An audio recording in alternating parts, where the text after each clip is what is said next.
இப்படி பேஞ்சிட்டு இருக்க மழைக்கு ஏதாவது சுட சுட சாப்பிட்டா நல்லா இருக்கும்னு யோசிக்கிறீங்களா? கண்டிப்பா இந்த ரெசிபியை ட்ரை பண்ணி பாருங்க. ரொம்ப ரொம்ப ஈஸி, அதே போல குயிக்கா செஞ்சிடலாம்.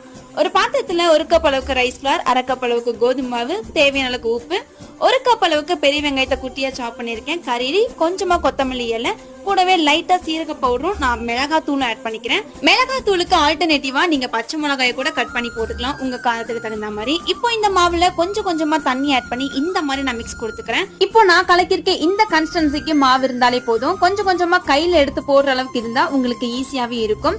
நான் இன்னைக்கு ஸ்பூன் யூஸ் பண்ணி இந்த மாதிரி நான் போட்டுக்கிறேன். உங்களுக்கு தேவைன்னா நீங்க கையில கூட யூஸ் பண்ணிக்கலாம்.